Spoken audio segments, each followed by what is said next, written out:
Baik, bismillahirrahmanirrahim. Assalamualaikum warahmatullahi wabarakatuh. Halo semua. Pada kesempatan kali ini saya akan menjelaskan dua buah materi tentang penyakit. Dan sebelumnya perkenalkan, saya Gilang Satya dengan nomor NPM 2310052. Saya dari kelompok 7. Saya merupakan seorang mahasiswa kedokteran umum Universitas Malahayati, Bandar Lampung. Dan tugas kali ini itu dikasih oleh Laboratorium Anatomi Universitas Malahayati, Bandar Lampung. Langsung saja saya jelaskan materinya. Yang pertama yaitu tentang salpingitis. Nah, salpingitis itu adalah peradangan pada saluran tuba dipicu oleh infeksi bakteri. Salpingitis kadang-kadang disebut sebagai penyakit radang panggul atau PID. Ini istilah umum, termasuk infeksi lain dari sistem reproduksi wanita, termasuk rahim dan ovarium. Hampir semua kasus salpingitis disebabkan oleh infeksi bakteri, termasuk penyakit menular seksual seperti gonore dan chlamydia. Peradangan yang meminta tambahan sekresi cairan atau bahkan nanah untuk mengumpulkan dalam tuba falopi. Salpingitis adalah salah satu penyebab paling umum dari ketidaksadaran wanita. Tanpa perawatan yang segera, infeksi secara permanen dapat merusak tuba falopi sehingga telur setiap siklus menstruasi dilepaskan tidak dapat bertemu dengan sperma. Etiologi salpingitis ini disebabkan oleh bakteri penginfeksi. Jenis-jenis bakteri yang biasa menyebabkan salpingitis seperti Mycoplasma, Staphylococcus, dan Streptococcus. Selain itu, salpingitis bisa disebabkan penyakit menular seksual seperti gonore, chlamydia, infeksi purpureal, dan post abortus. Dalam 9 dari 10 kasus salpingitis, bakteri penyebabnya. Kira-kira 10% infeksi disebabkan oleh tuberkulosis. Selanjutnya bisa timbul radang adnexa sebagai akibat tindakan laparotomi, pemasangan IUD, dan sebagainya, dan perluasan radang dari alat yang letaknya tidak jauh seperti appendix. Selanjutnya ada patofisiologi. Infeksi biasanya berasal dari vagina dan naik ke tabung falopi dari sana.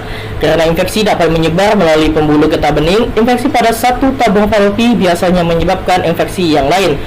Paling sering disebabkan oleh gonococcus, di samping itu oleh staphylococcus, streptococcus, dan bakteri tuberkulosis. Infeksi ini dapat terjadi sebagai berikut. Yang pertama itu ada organisme patogen dan cervix dari cervical canal akan memasuki uterus lalu tinggal di dalam fallopian tube atau tuba falopi. Selanjutnya ada lapisan mukosa tuba falopi akan menjadi edematos. Yang ketiga itu sel epitel Basilia akan terkikis menyebabkan fallopian tube dipenuhi pus lalu bengkak disebut piosalping.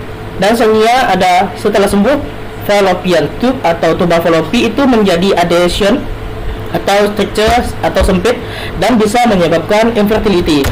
Selanjutnya ada epidemiologi. Bagi wanita berusia 16-25, salpingitis adalah infeksi serius yang paling umum.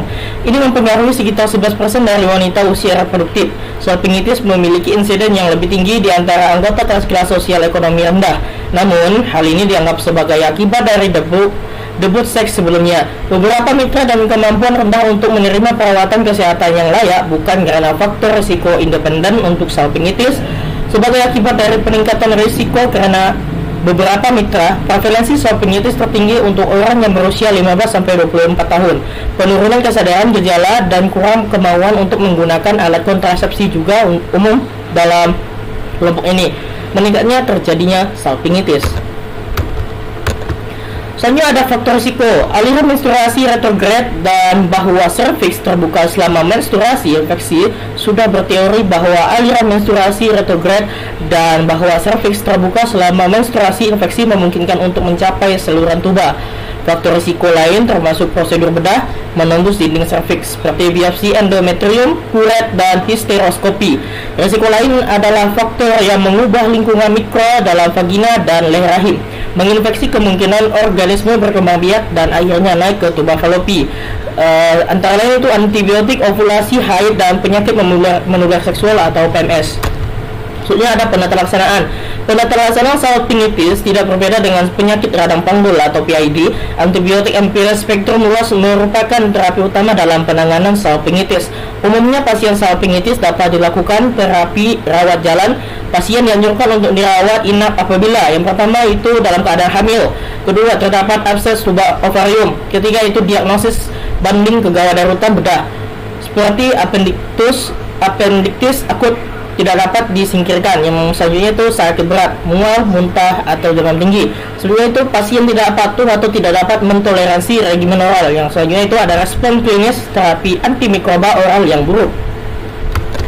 Komplikasi potensial yang dapat terjadi akibat salpingitis meliputi ovaritis, periodontitis, piosalping, abses tuba ovarium, tromboflebitis, septik, limfangitis, selulitis, perihepatitis, dan abses di dalam ligamentum latum, infertilitas di masa depan, dan kehamilan ektopik, kerusakan tuba tanpa pengobatan. Salpingitis dapat menyebabkan berbagai komplikasi, termasuk yang pertama itu ada infeksi lebih lanjut. Adanya infeksi dapat menyebar ke struktur di dekatnya seperti indung telur atau rahim. Selanjutnya ada infertilisasi. Abung tuba dapat menjadi cacat atau bekas luka sedemikian rupa bahwa telur dan sperma tidak dapat bertemu setelah satu serangan PID, salpingitis atau lainnya. Risiko seseorang wanita infertilitas adalah sekitar 15%. Ini meningkat sampai 50% setelah 3 bulan.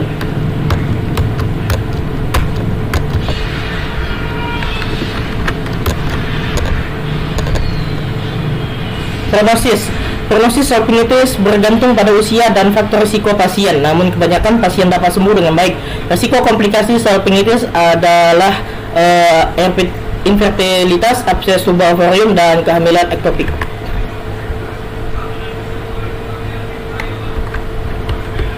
Selanjutnya ada pencegahan. Yang pertama itu lakukan kegiatan seksual yang sehat. 2. Lakukan pemeriksaan ginekologi maupun tes infeksi menular seksual untuk mendeteksi gejala penyakit radang panggul atau penyakit lainnya. Selanjutnya itu pertahankan kebiasaan kebersihan yang sehat. Hindari mencuci vagina dan bilaslah alat kelamin dari arah depan ke belakang seusai buang air untuk mencegah bakteri masuk melalui vagina. Oke. Kalau saya jelaskan tentang salpingitis, selanjutnya saya akan menjelaskan tentang unicornuata uterus. Nah, unicornuata uterus itu adalah kelainan di mana rahim hanya mempunyai satu, sehingga bentuknya seperti pisang. Sekitar 65% wanita memiliki kelainan jenis rahim ini yang mempunyai semacam tanduk yang lebih kecil. Terkadang tanduk ini berhubungan dengan rahim dan vagina, tetapi yang sering terjadi adalah terisolasi dan tidak berhubungan dengan keduanya. Terus etiologi dan patofisiologinya, unicornuata uterus itu disebabkan oleh perkembangan ductus paramesonephrine yang terhambat atau tidak terjadi perkembangan dari ductus paramesonephrine yang didapat pada 20% dari kelainan uterus.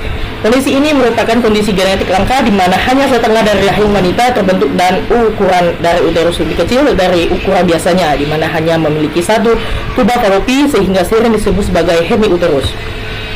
Epidemiologi, kelainan ini terjadi sekitar 20% dari congenital ductus Mulleri.